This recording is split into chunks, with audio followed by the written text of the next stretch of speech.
제가 한 구절, 여러분이 한 구절 함께 3절은 읽도록 하겠습니다. 제가 먼저 봉독해 올리겠습니다.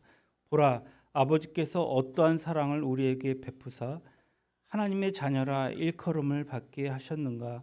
우리가 그러하도다. 그러므로 세상이 우리를 알지 못함은 그를 알지 못함이라.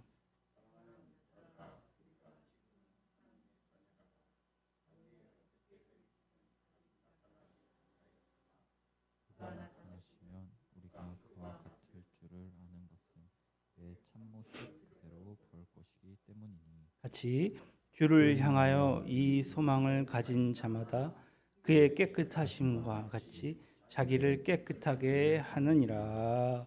아멘. 옆 사람과 인사합시다. 행복하세요. 축복합니다. 사랑합니다.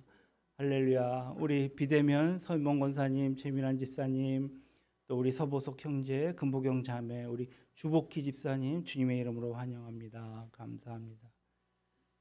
할렐루야.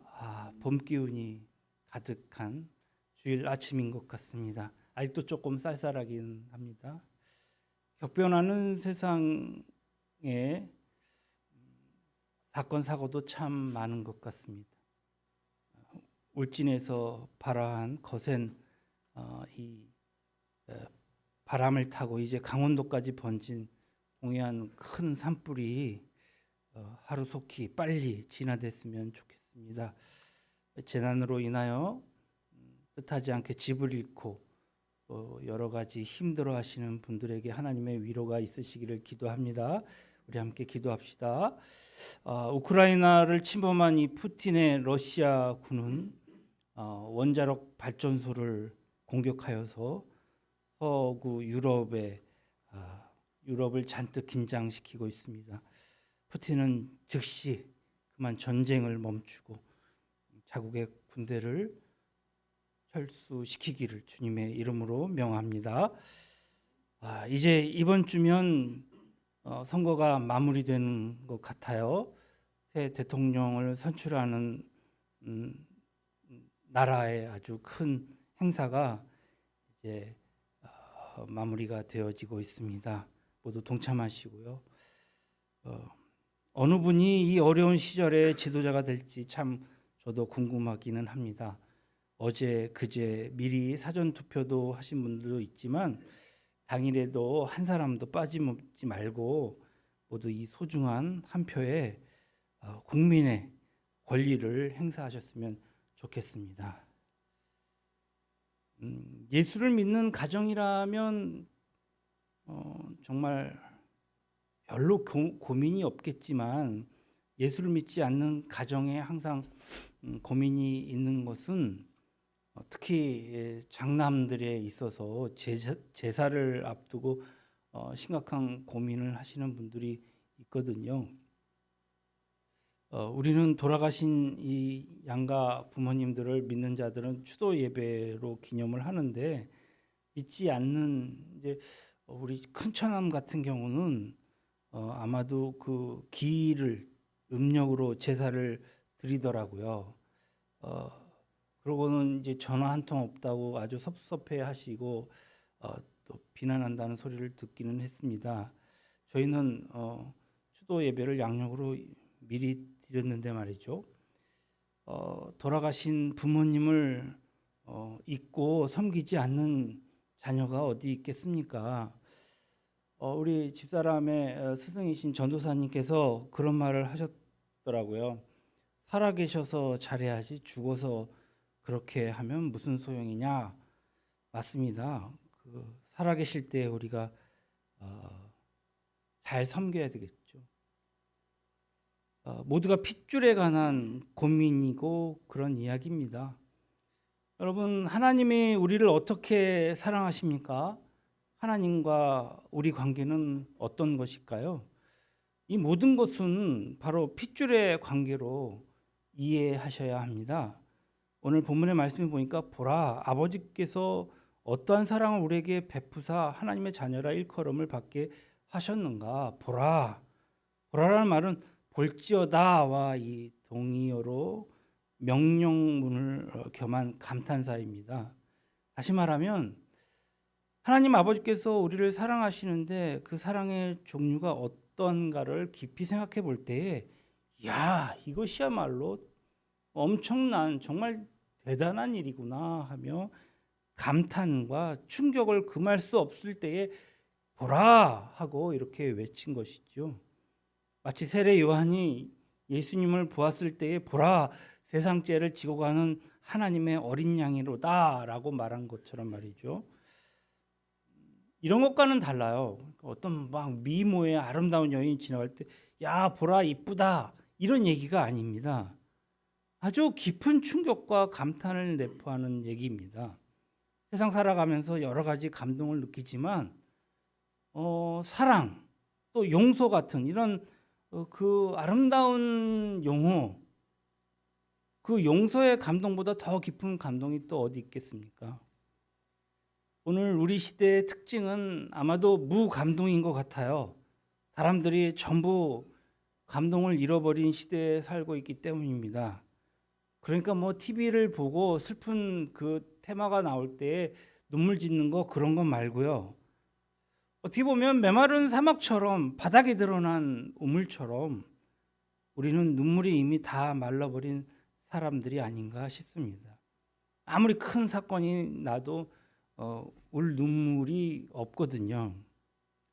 요즘 들어 유난히 끊이지 않는 이 전쟁의 소문, 또 2년 동안 우리가 이 감염성 질병에 고통받는 사건 때문인지 우리가 굉장히 무뎌진 것이 아닌가 생각이 듭니다.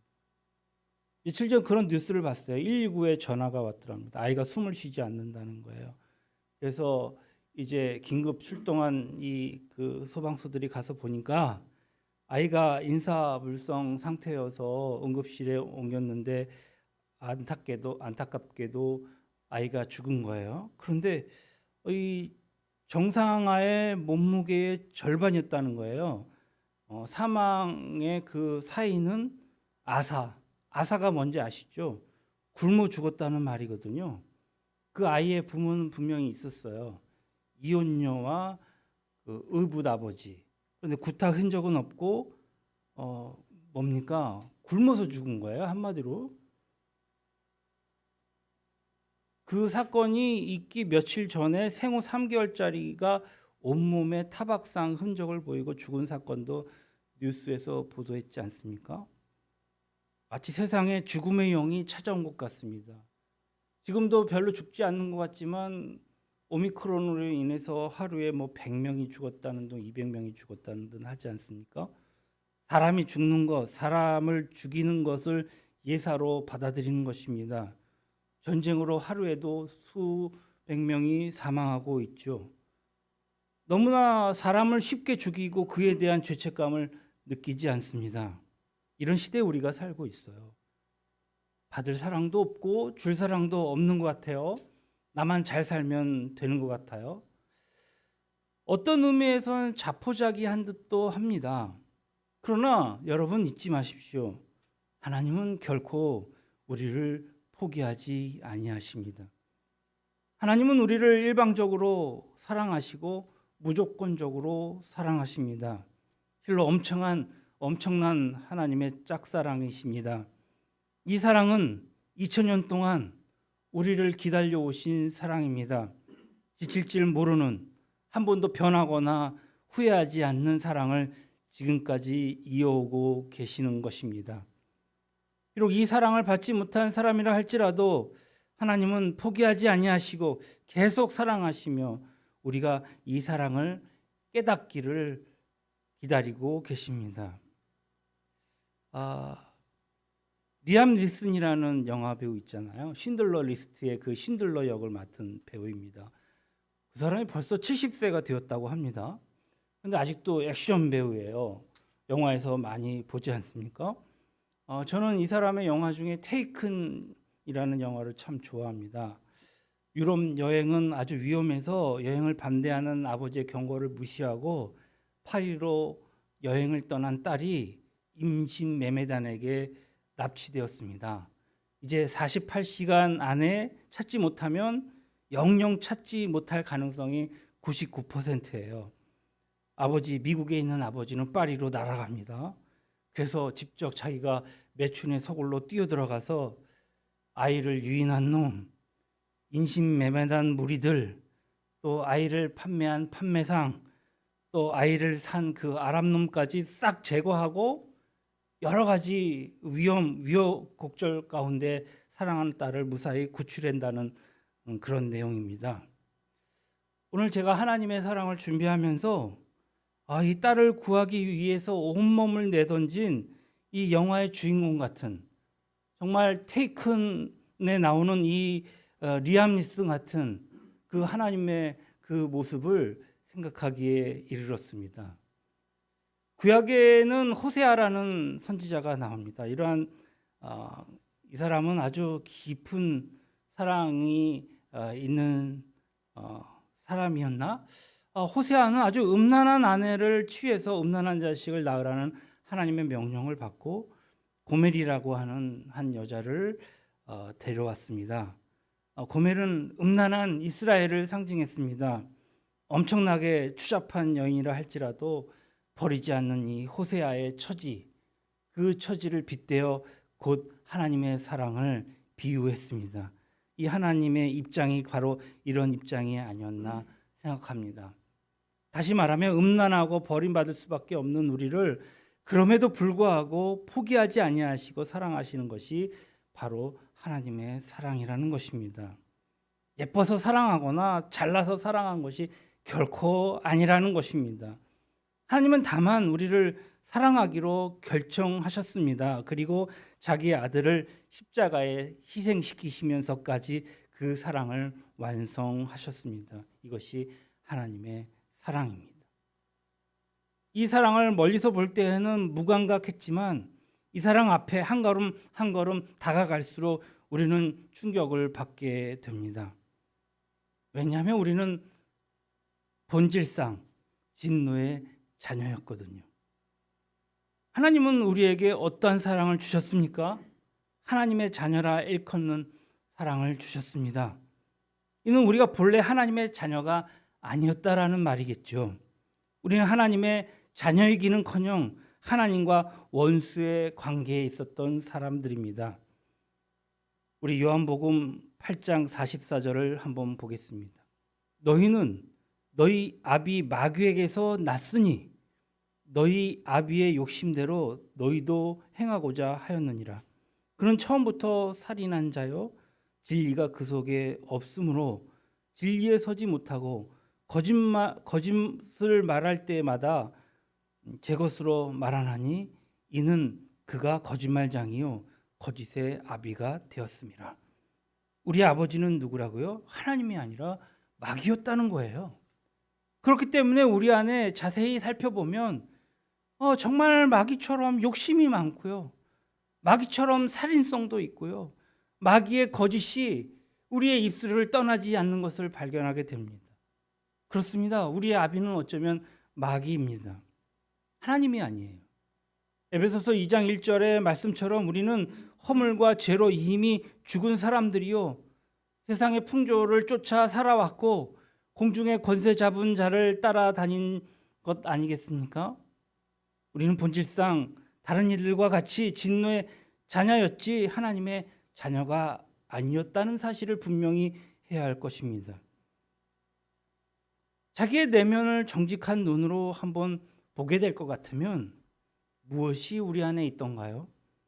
허영, 위선, 탐욕과 음란함, 오만과 독선으로 가득 찬, 어쩌면 가인의 피가 온몸에 흐르고 있는 것이 느껴지지는 않습니까? 그럼 도대체 이러한 인간이 어떻게 하나님의 자녀가 될 수 있었단 말입니까? 성경은 하나님이 우리에게 보여주신 사랑, 바로 너는 내 자녀라 라고 말씀하신 그 사랑을 말하고 있습니다. 이것이 하나님의 은혜요 사랑이라는 것입니다. 에베소서 2장 4절로 5절에는 긍휼이 풍성하신 하나님이 우리를 사랑하신 그 사랑으로 인하여 허물로 죽은 우리를 그리스도와 함께 살리셨고, 상상해 보십시오. 우리는 다 사형 선고받을 그러한 사람들입니다. 죽기로 아주 작정되어 있어요. 확정되어 있어요. 그런데 어느 날 당신은 사형에서 면제되었소. 아주 특사 명령이 떨어졌습니다. 그 말을 들을 때 정말 그냥 단순하게 감사합니다 하고 끝날 수 있겠습니까?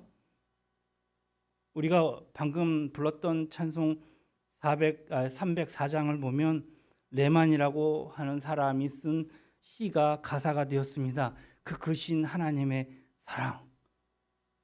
특히 3절에 보면 하늘을 두루마리 삼고라는 구절이 나오죠. 이를 원어로 보면 하늘의 종이를 삼고 바다를 먹물로 삼아서 그것을 찍어서 하나님의 사랑을 그 종이에 쓴다라는 것이죠. 레만은 하나님을 종이로 바다를 먹물로 삼았어도 하나님의 사랑을 다 기록할 수 없다라고 고백했습니다. 어느 나이 많으신 노년의 신사분이 하나님의 사랑을 찬양하며 눈물 흘린 모습을 본 적이 있으십니까? 다른 때는 전혀 울지 않는 분인데 하나님의 사랑만 얘기하면 그 사람은 감동을 받아 눈물을 흘리는 것입니다. 평생을 그렇게 살았다는 거예요. 10평 정도의 교회 교육관에서 살 때가 있었습니다. 뭐 난방도 안 되고 뭐 여름에는 막 찜통입니다. 그렇게 추운 장소에서 우리 예성이가 태어났습니다. 병원에서 막 데리고 왔을 때에 얼마나 추운지 방에다가 전기난로를 켜놓고 그리고 정말 너무 미안했습니다. 사모도 지쳐 있고 또 그때 마침 친정에서도 또 우리 시댁에서도 사람이 없어서 혼자 가료를 하는 그때였습니다. 그날 저녁에 예배였어요. 그런데 이 찬양을 보혈을 지나 하나님 품으로라는 찬양을 불렀어요. 어저께 우리 청년들 보혈을 지나 그 찬양을 그래서 제가 선곡을 했어요. 찬양을 부르는데 눈물이 나는 거예요. 그러니까 담임 목사님이 좀 당황하신 듯 나오셔서 찬양이 끝나고 난 다음에 지존사 둘째를 낳아서 이제 사택에 왔으니까 여러분들 위로도 해주고 축하도 해주십시오. 어떤 분은 또 계란 한 판 갖고 왔어요. 어떤 분은 이 미역국도 이렇게 끓여서 갖고 오셨습니다. 그런데 사실은 제가 말 안 한 게 있었어요. 왜냐면 내 신세가 처량해서 정말 한탄스러워서 울은 것이 아니에요. 사실은 보혈을 지나 하나님 품으로 이 찬양을 부르면서 하나님의 사랑이 얼마나 감사한지, 정말 내가 무엇이건데 우리에게 이렇게 은혜를 주셨는지, 내가 이 어려운 상황 가운데서도 하나님을 찬양할 수 있는 그러한 환경을 만들어 주시는지에 대해서 너무 감격해서 감격의 눈물을 흘린 거거든요. 여러분들이 보다시피 예성이가 너무 그렇게 추워서 지금 이렇게 작은지도 모르겠어요. 옴츠려 있다가 키가 안 큰 것 같기도 하고 그렇기는 하거든요. 신앙이란 나의 믿음을 확인하는 과정이 아닙니다. 하나님의 그 크신 사랑을 체험하고 그것을 고백하고 그것을 확인하고 그 하나님의 사랑을 찬양하는 과정이 신앙 아니겠습니까? 본문은 사도 요한이 사용한 하나님의 자녀라는 말에 핵심이 들어 있습니다.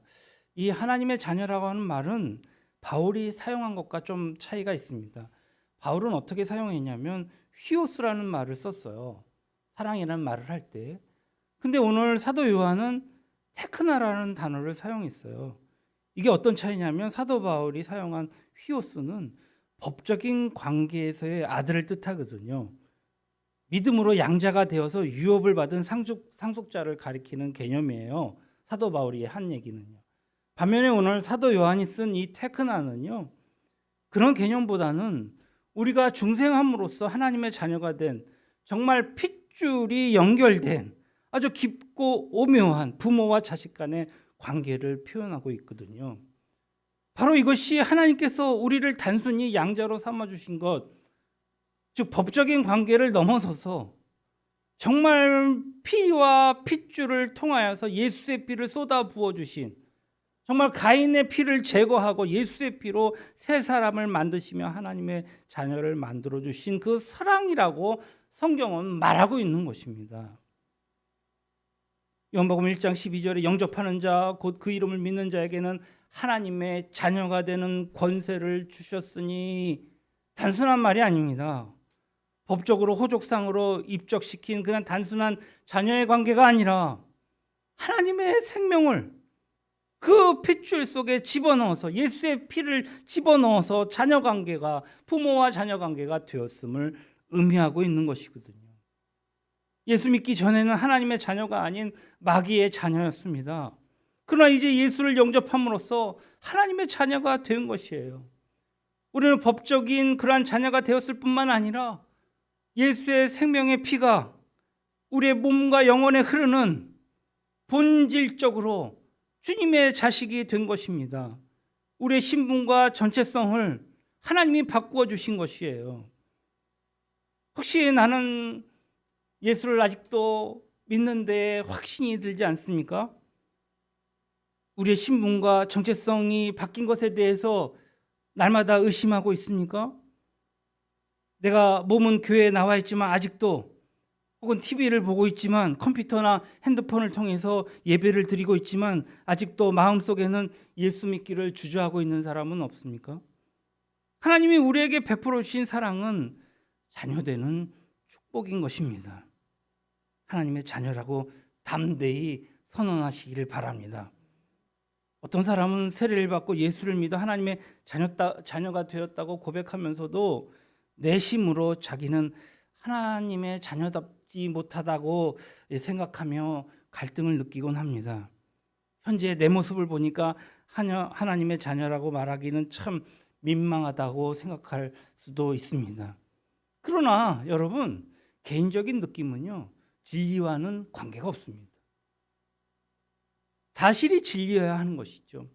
나의 느낌이 비록 부정적이라 할지라도, 내 삶이 하나님의 자녀답지 못하다 할지라도 우리는 속단해서는 안 될 것입니다. 누가 뭐라 해도 우리는 분명 나는 하나님의 자녀인 것입니다. 나는 하나님의 자녀다. 나는 하나님의 뜻대로 살지 못하고 오늘도 세상에 나가서 만진창이가 되어 살지만 그래도 나는 하나님의 자녀라고 선언할 수 있어야 할 것입니다. 그렇게 선언하는 동시에 마귀는 우리에게서 떠날 줄로 믿습니다.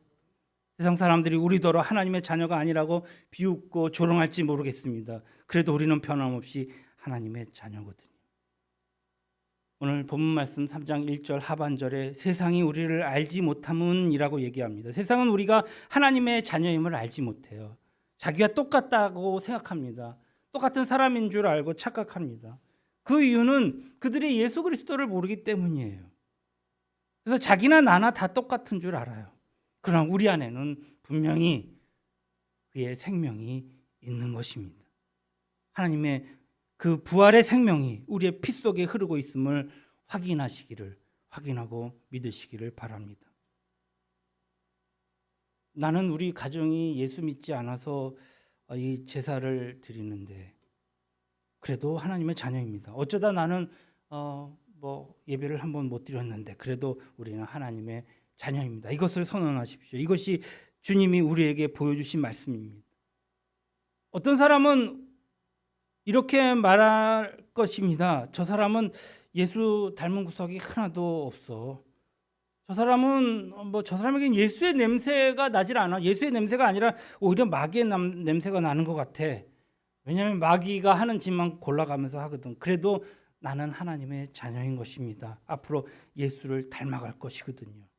그리고 점점 내 몸에는 예수의 냄새가 이제 날 것입니다.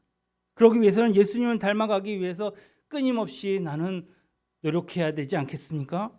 우리의 몸에서 예수의 향기가 나도록 우리는 애써야 할 것입니다. 하나님의 자녀로서 합당하게 살아야 되겠죠. 3장 2절 상반절에 뭐라고 하면 사랑하는 자들아 우리가 지금은 하나님의 자녀라. 이제는 우리는 하나님의 자녀가 된 것입니다. 그렇다면 하나님은 우리에게 어떤 존재이십니까? 분명 그분은 우리의 아버지가 되십니다. 우리는 누구입니까? 하나님의 자녀입니다. 하나님은 우리의 아버지요, 우리는 그분의 자녀인 것입니다. 이것이 우리가 매일 하는 신앙 고백의 내용이어야 할 것입니다. 예수를 믿는다는 것이 무엇입니까? 불안한 마음을 잡아두는 게 믿음이 아니라 하나님은 내 아버지요, 나는 그분의 자녀이다 라고 고백하는 것이 우리의 믿음입니다. 우리는 하나님의 자녀요, 하나님은 우리의 아버지이십니다. 그러면 미래에 이 아버지와 자녀의 관계는 어떻게 될까요? 그것은 우리가 예수님처럼 변하는 것입니다. 그래야 자녀가 되기 때문이겠죠. 성경은 오늘 3장 2절 하반절에 우리가 그와 같은 줄 안다라고 말하지 않습니까? 우리의 성격과 모습은 점차 변할 것입니다. 아니, 충분히 변했습니다. 변해가고 있는 것입니다. 하나님의 자녀다운 모습으로 변해가고 있는 것입니다. 험악하고 거짓된 얼굴이 정말 성스럽고 깨끗한 얼굴로 변해가는 것입니다. 이것이 아버지와 자녀가 되는 관계입니다. 거룩한 능력입니다. 하반절에 그의 참모습 그대로 볼 것이기 때문이니 했습니다. 이 얼마나 놀라운 말씀입니까? 이것이 우리를 향한 하나님의 본래 목적입니다. 예수를 믿으면 내가 예수처럼 변화되는 것입니다. 아니, 주님께서 그렇게 변화시키는 것을 목적으로 하고 계시는 것입니다. 로마서 8장은 하나님이 우리를 선택하신 이유를 이렇게 말합니다. 8장 29절, 그 아들의 형상을 본받게 하기 위하여 미리 정하셨으니, 에베소서 4장 13절에 그리스도의 장성한 분량이 충만한 데까지 이르러 우리를 이끌어 주신다. 어떤 사람은 이 구절을 읽다가 너무나도 황송하고 내가 어떻게 그리스도처럼, 내가 하나님의 아들처럼 그렇게 변할 수 있단 말인가? 주여, 나는 당신의 그 발에 입 맞추는 것도 감당하지 못하겠습니다 라고 고백할 수도 있습니다.